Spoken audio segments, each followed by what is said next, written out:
लीला कोई साधारण लीला नहीं है।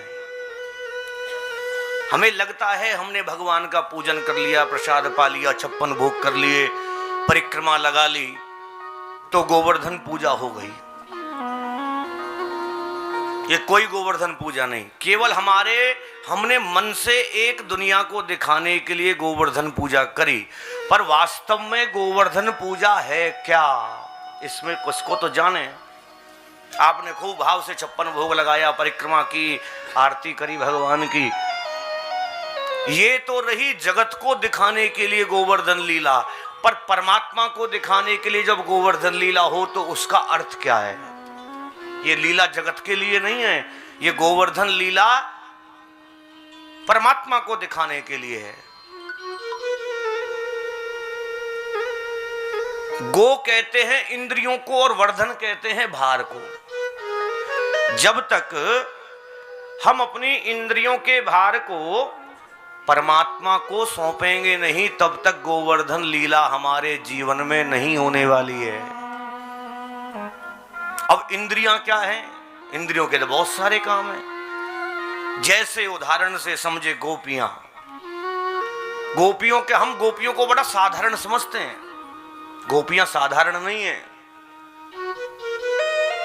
गोपी का अर्थ है जो अपनी इंद्रियों को मार दे, उसको गोपी कहा गया है। अब जिसको ना मान की चिंता है, ना सम्मान की चिंता है, ना भोजन की चिंता है, ना प्यास की चिंता है, ना वस्त्रों की चिंता है, ना श्रृंगार की चिंता है, वो तो केवल एक ही शब्द का रट करती हैं, कृष्ण कृष्ण कृष्ण कृष्ण। जो ऐसा करे वो वास्तव में गोपी है। अब केवल घाघरा पहनने से, श्रृंगार करने से हम गोपी नहीं बन जाएंगे। अगर गोपी बनना है तो पहले अंदर से गोपी बनो, फिर बाहर गोपी बनने का लाभ।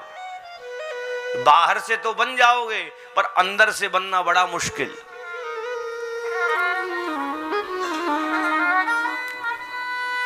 जीवन में गोवर्धन लीला हो, अपने भार को परमात्मा को स्वीकार कर दे, प्रभु आप संभालो, हमारी बस की नहीं है, हम क्या करें, हमारी सामर्थ्य नहीं है। आज ब्रजवासियों के जीवन में गोवर्धन लीला हो रही है। और गोवर्धन है कौन? गोवर्धन है द्रोणाचल के पुत्र। द्रोणाचल पर्वत है, उनके पुत्र हैं गोवर्धन। एक बार काशी के महात्मा, उनके गुरु द्रोणाचल के पास गए, जाकर के देखा बड़ा सुंदर तेजस्वी दिव्य बालक है। अब द्रोणाचल से कहा भाई हम तुम्हारे गुरु हैं। कहा जी गुरुदेव, कुछ मांगे तो दोगे? अब लगा ना जाने क्या मांगे, पर गुरु की आज्ञा है। कहा जी गुरुदेव जो आज्ञा करेंगे मिलेगा। कहा ये गोवर्धन हमें दान में दे दो। बेटा है गोवर्धन, और बेटे को कोई दान में दे सकता है, हैं? प्राण निकल जाएंगे। यहां तक चक्रवर्ती सम्राट हैं महाराज दशरथ। विश्वामित्र जी पहुंच गए दशरथ जी के पास। आज दशरथ जी ने बढ़िया स्वागत किया, विश्वामित्र जी का सिंहासन पर बैठाया, चरण धोए। सब चरण धोने के बाद विश्वामित्र जी बोले दशरथ मैं कुछ मांगने आया हूं। अब दशरथ जी तो बहुत खुशी में थे। दशरथ पुत्र जन्म सुनि काना, और मानो ब्रह्मा नंद समाना। अब दशरथ जी ने खुशी खुशी में कह दिया जो मांगोगे दूंगा। विश्वामित्र जी बोले एक बार और सोच ले। नहीं नहीं जो मांगोगे गुरुदेव। कहा राम और लक्ष्मण को दे दो।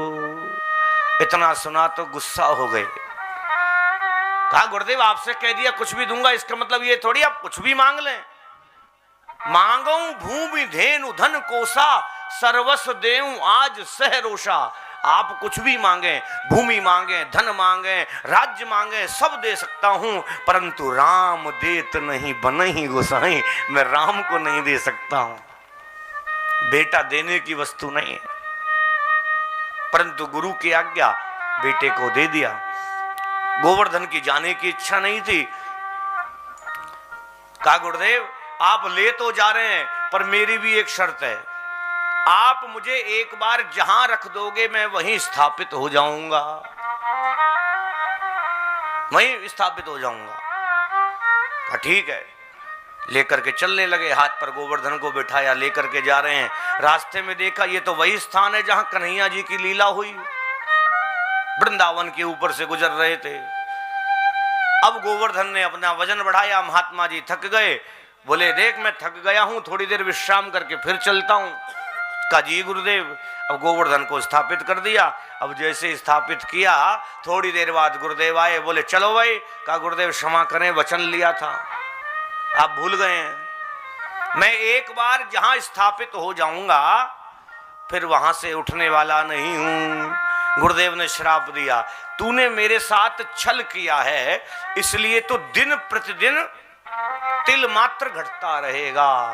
आज भी देखो गिरिराज जी के आसपास कोई पर्वत श्रृंखला है? कोई पर्वत श्रृंखला नहीं है, केवल गिरिराज महाराज अकेले विराजमान हैं।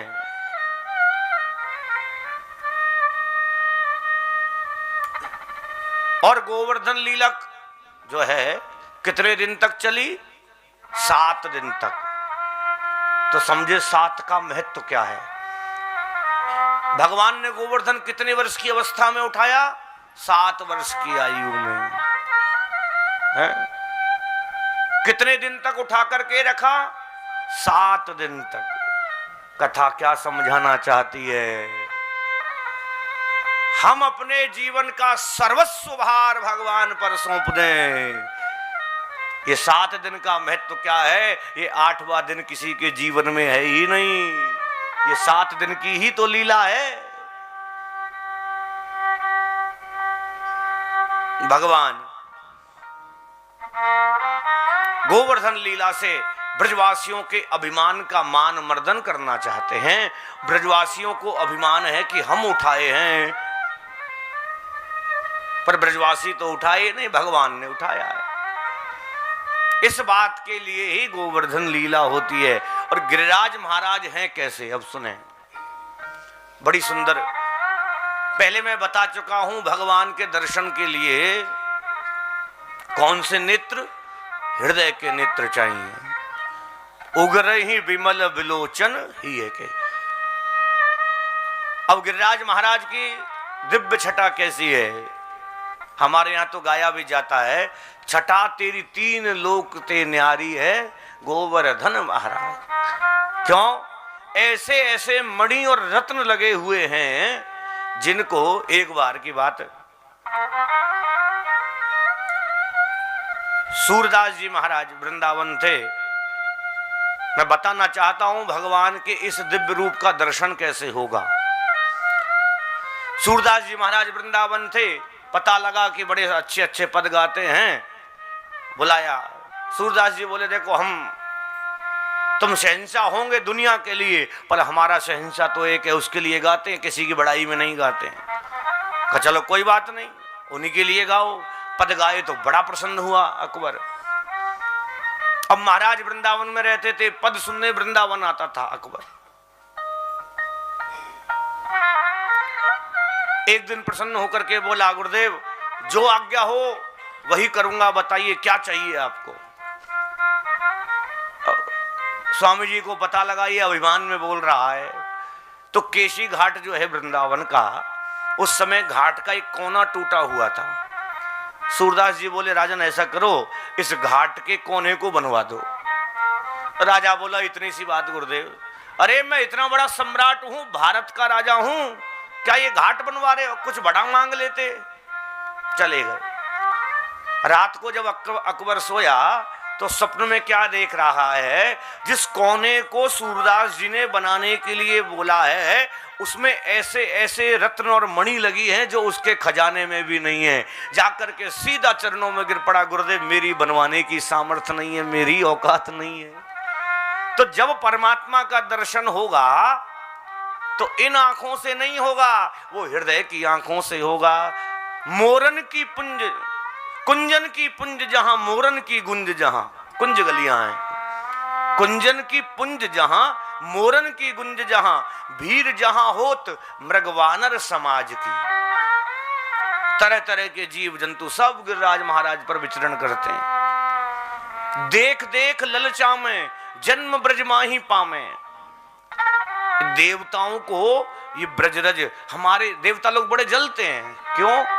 तो देवताओं के यहाँ तो अप्सराएं नृत्य करती हैं, परंतु हमारे यहाँ तो कभी भगवान की जन्माष्टमी मनाई जा रही है, कभी राधा अष्टमी मनाई जा रही है, कभी रामनवमी मनाई जा रही है, कभी नवदुर्गा मनाई जा रही है। जब ऐसे ऐसे उत्सव देखते, देवता लोग आ तो पाते नहीं है भूमि पर, तो तरसते रहते। देख देख ललचामें जन्म ब्रज माही पामें, चाहते हैं भगवान जब गोलोक धाम से वृंदावन आ रहे थे लीला करने के लिए, इंद्र पहुंच गया, बोला प्रभु आप जा रहे हैं, मुझे भी कुछ बना दो वहां पर। कब बोला कोई अधिकारी बना दो अपनी प्रजा का सब बुक हो गया है। बोले कोई और सेवक बना दो, कि सेवक भी नहीं है। कब बोला पेड़ ही बना दो वृंदावन का, पेड़ भी नहीं है। कब बोला कोई कीड़ा मकोड़ा बना दो, का कीड़ा मकोड़ा भी नहीं है। अरे जा इंद्र को ही जगह नहीं मिली तो मानो जिसको जगह मिल रही है वो इंद्र से भी ऊपर है। हम तो कहते हैं हमारे बिहारी जी की इतनी कृपा, केवल हमारे पीछे एक टैग लगा दिया कि हम ब्रजवासी हैं। इस टैग के लिए ही ना जाने कितने जन्म लेकर के उनकी कथाओं का गुणगान करते रहे, तब भी उनका कर्ज नहीं चुका सकते।